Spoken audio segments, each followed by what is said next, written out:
안녕하세요, 제이폼입니다. 미국 시장 폭락, 투자자의 마인드는 이라는 제목으로 오늘 영상을 만들 텐데요. 긴급 편성을 좀 했습니다. 왜냐면 어제 너무나도 많은 폭락이 있었고 상황에 대해서 좀 설명드릴 부분이 필요할 것 같아서 급하게 영상을 만들어서 올리는 거고요. 어젯밤에 사실 저는 주가를 보지는 않았어요. 워낙에 많은 폭락을 할 것 같다는 생각이 들어서 아예 주가를 보지 않고 그냥 잤습니다. 자고 아침에 일어나서 종가를 확인해 보니까 와, 진짜 많이 하락했더라고요. 이런 하락의 이유는 뭘까요? 일단 첫 번째로 상승폭이 굉장히 컸어요. 그러니까 하락이 하는 건 뭐 아주 당연한 거고요. 조정이 오는 거는 당연한 건데 조정치고는 굉장히 큰 조정이었다는 것이 조금 많은 분들이 놀랬을 이유일 것 같아요. 그리고 차익 실현 매물이 여기저기서 나오니까 그냥 너도나도 그냥 투매를 하기 시작하는 거예요. 그러니까 어쨌든 하락은 하락을 불러올 수밖에 없는 그런 일이라는 걸 꼭 기억해 두셨으면 좋겠고요. 그리고 애플과 테슬라가 주식 분할로 인한 그 상승했던 폭을 반납하고 있잖아요.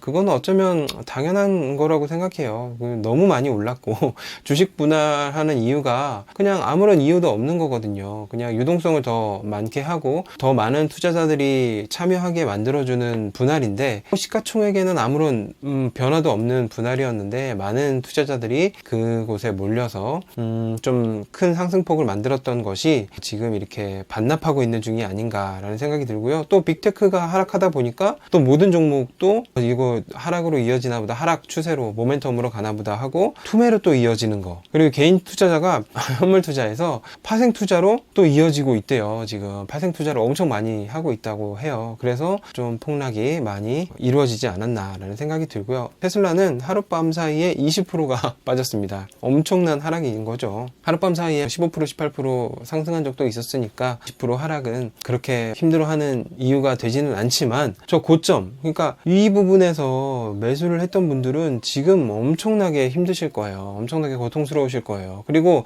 테슬라라는 종목을 좋아하지 않은 상태에서 그저 이 상승만 보고서 이 시점에 매수하신 분들은 지금 이 고통을 참기 힘드실 겁니다. 부디 그런 매수는 이제는 다시는 하지 않으셔야 되는 거고요. 실수는 누구나 할 수 있습니다. 하지만 똑같은 실수를 두 번 하는 것을 우리는 막아야 되는 거죠. 그리고 애플도 하룻밤 사이에 6%나 빠졌어요. 애플이나 테슬라를 고점에서 매수하신 분들은 이제부터 너무나 힘든 시간이 시작될 수도 있는 거죠.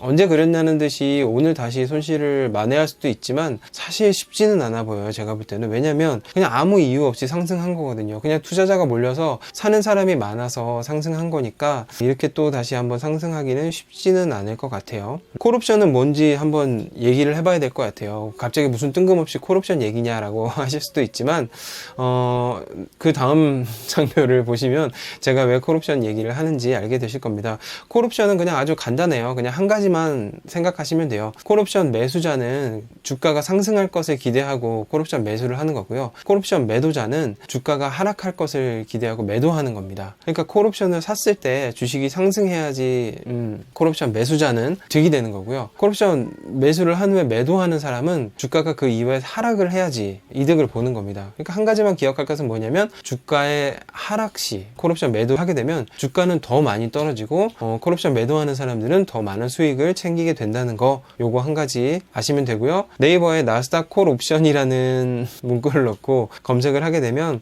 아주 낯익은 분이 한 분 나오십니다. 네, 콜옵션을 매도하셨대요. 뭐 손정이 한 명이 아니겠죠. 파생 상품은 레버리지를 사용할 수 있어요. 제가 알기로는 10배까지 사용할 수 있다는 걸로 알고 있는데 레버리지를 통해서 큰 수익을 얻거나 아주 큰 손실을 얻게 되는 것이 파생 상품이에요. 결국에는 콜옵션 매도를 통해서 손정희 회장이 수익을 실현하셨다고 합니다. 뭐 1, 2원이 아니겠죠. 뭐 100만원, 200만원이 아니겠죠. 제가 검색한 바로는 5조 정도를 수익 실현을 하셨다는 건데, 그러니까 수익 실현을 하셔가지고 얼마의 수익을 얻었는지는 모르겠어요. 결국에는 10배 정도의 레버리지를 사용하셨을 거란 말이죠. 네, 뭐 그럴 수 있죠. 투자자에 있어서는 어떤 게 맞는 거다, 어떤 게 틀린 거다 할 수 없는 거니까. 그런데 개인 투자자들도 분명히 콜옵션을 통해서 많은 돈을 얻으신 분이 있을 거란 말이죠. 그런데 손정희 회장에게만 비난이 가는 이유는 뭐냐면 한 기업을 이끄는 수장이 다른 기업의 콜옵션을 사고 콜옵션 매도를 통해서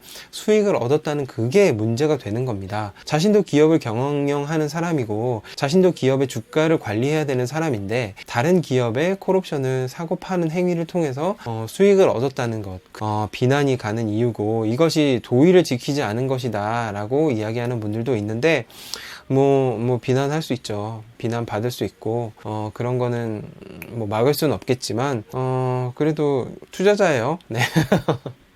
투자자입니다. 네, 이거는 사실 기업 분석이라든지 이런 거를 통해서 한 게 아니라 그냥 정말로 베팅인 거죠. 근데 투자자는 베팅을 할 때도 있어야 된다고 생각해요. 이게 맞다 틀리다를 논하기 이전에 투자자로서 할 수 있는 일을 했다고 저는 봐요. 하지만 도의에는 어긋나기는 하죠. 이런 일들이 비일비재하면은 문제가 될 수 있겠죠. 손정희 회장이 사실 굉장히 손실이 컸잖아요. 그래서 이 손실을 어떻게든 만회해보려고 이런 일을 하신 것 같은데, 뭐 결국 주가가 하락했으니까 콜옵션 매도를 통해서 수익을 챙기셨고, 주가가 또 손실 회복하면 갖고 있는 주식을 통해서 또 수익을 챙기시는 거고, 좋은 투자자인 것 같습니다. 자, 그러면 우리는 어떻게 해야 될까요? 투자자의 마인드는 어떻게 가져야 될까요? 하락의 추세를 관찰하셔야 됩니다.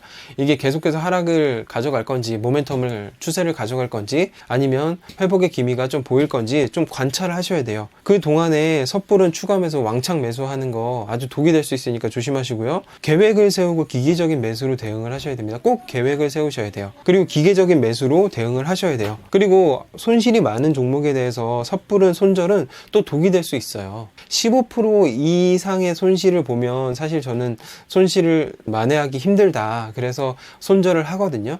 그거는 저만의 기준인 거고 여러분만의 기준이 또 있을 거예요. 그런데 그 기준을 무시하고 그냥 어쨌든 손실이 많이 됐다고 해서 손절을 하게 되면 그것은 독이라는 거죠. 그리고 하락한 종목의 리밸런싱은 아주 최악입니다. 여러분, 하락한 종목을 손절하고 상승한 종목에 넣는 거는 리밸런싱이 아니에요. 그런 건 리밸런싱이 아니라 비율을 보고 비중에 따라서 상승한 비중을 매도하고 하락한 비중을 다시 사들이는 게 리밸런싱입니다. 하락한 종목을 리밸런싱 하는 거는 리밸런싱이 아니에요. 그냥 최악의 선택을 하시는 거라고 보시면 됩니다.